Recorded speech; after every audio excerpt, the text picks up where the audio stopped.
I've been a huge fan of the Logitech MX Master Mouse, so much so that I've had 3 generations of them. But is it still worth it now? My favorite feature of the MX Master Mouse is the silent clicking feature.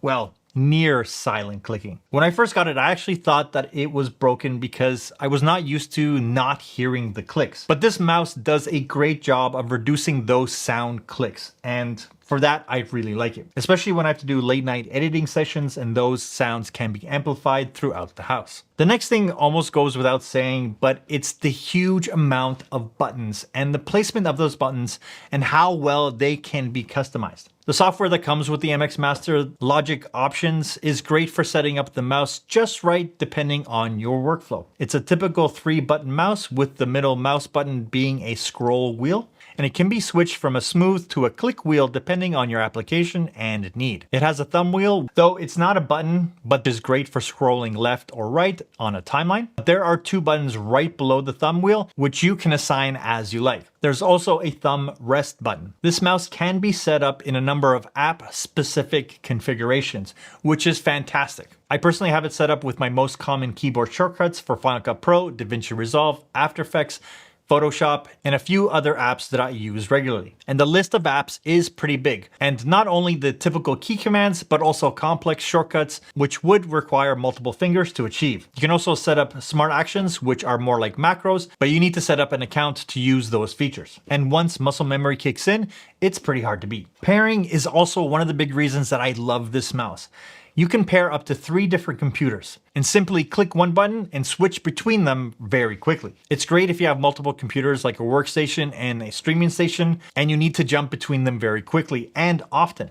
Or like in my case, my main workstation and a laptop. I just slam this mouse in the bag and my laptop when I travel to get the most out of my editing experience. Because I'm not a huge fan of the trackpads on the Mac Pros, my wrists tend to hurt very quickly while using them. And if you have an account with Logitech, you can actually save your settings and use them between computers without having to set them up manually on each of them. Overall, I like the weight and the feel of the mouse. It fits very nicely in my hand, and with a precision mouse pad, it's very comfortable. Overall, the build quality has held up over the 2 years that I've had this mouse. There's definitely wear and tear on the main buttons, but it still feels very nice overall.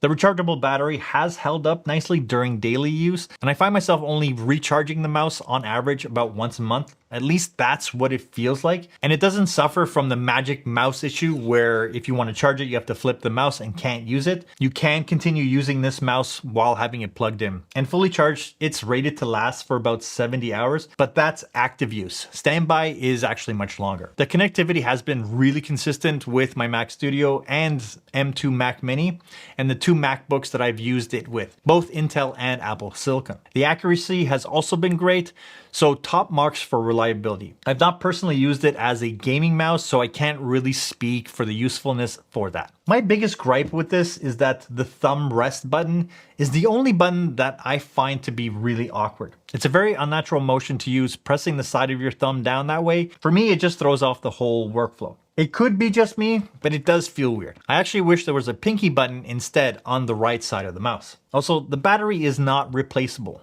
meaning that I will eventually have to buy a new unit or keep it constantly plugged in, which defeats the whole purpose of having a cable-free workflow. Overall, it's a really solid mouse and does everything I need it to do. It's consistent, reliable, and I highly recommend it. And I probably will buy the next generation when it comes out, as I know that the battery will eventually give out, and aesthetically the wear and tear will eventually get to me. The MX Master Mouse, combined with a really good keyboard, can keep you in a creative flow state longer. And if you really want to take it up a notch, combine it with the Loupedeck CT, which I did a review for it right here. As always, thanks for watching.